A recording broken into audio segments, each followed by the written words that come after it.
lands of the larger and originally bow-shaped Bharat-Varsha, which was divided by the sons of Sagara.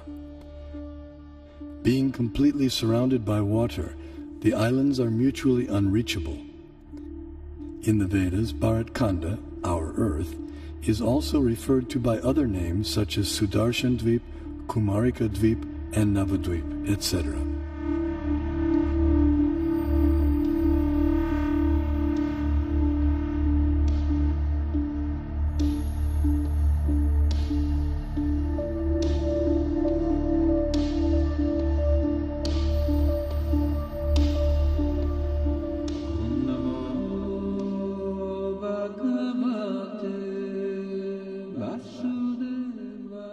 In Bharat-Varsha, the famous mountains known as the Himalayas are tall and immovable.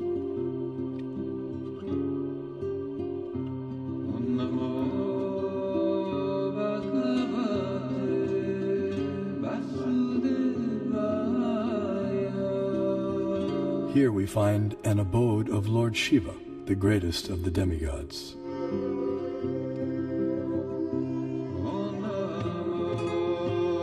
In the center of Jambudvip stands the most extraordinary divine golden mountain called Meru. Meru is shaped like an inverted cone, and it is the sporting place for the demigods. Around Meru are many supporting mountains called Kesara. Jambudvipa is 0.8 million miles in diameter and is surrounded by the saltwater ocean of the same width. On top of Mount Meru is a resort of Brahma called Manavati. The famous celestial river Ganges descends to the center of Manavati and then flows out into 4 directions. Surrounding Manavati in the 8 directions are the resort cities of the chief demigods. One of these cities is Amaravati, the resort of Indra, king of heaven. King Indra lives here in majestic opulence, attended to by musicians, dancers, and reciters. This is what you call as Brahmasarana, the place of the palace. Knowledge of Meru and the cosmography of the greater earth has been preserved and taught carefully by learned scholars in the preceptorial line known as the Madhva Sampradaya.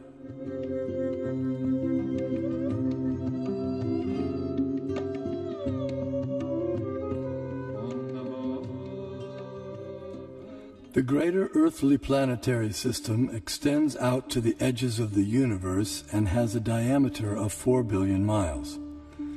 Known as Bhumandala, shaped like a lotus flower, it has 7 concentric islands and oceans with Mount Meru as its pericarp.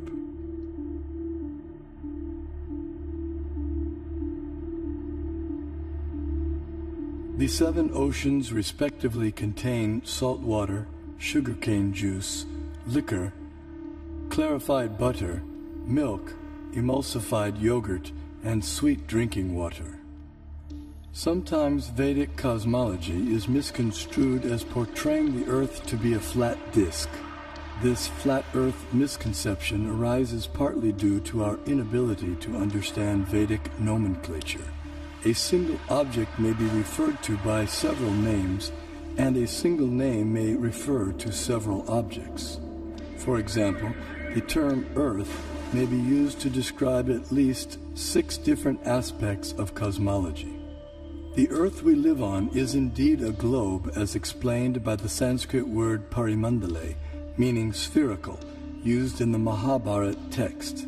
The flat disk refers to the greater earthly planetary system of Bhumandala. 4 elephants of inestimable size are placed at the 4 directions for balancing the greater earth. Below the earthly planetary system are 7 subterranean realms named Atala, Vitala, Sutala, Talatala, Mahatala, Rasatala, and Patala, which do not receive sunlight and which are inhabited primarily by demoniac living entities.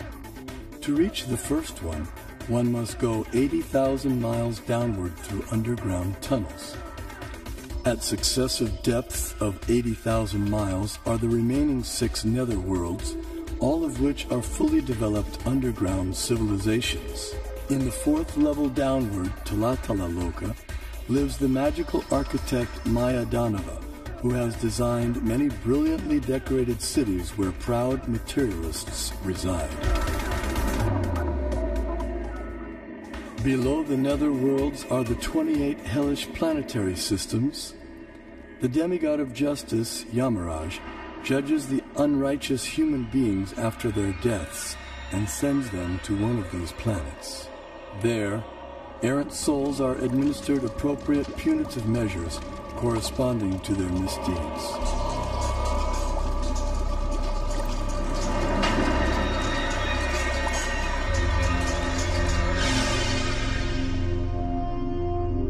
The earthly and subterranean planetary systems rest upon one of the hoods of the gigantic divine serpent, Shesha.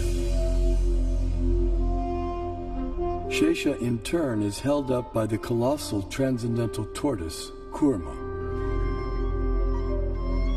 And Kurma resides in the ocean that fills half the universe.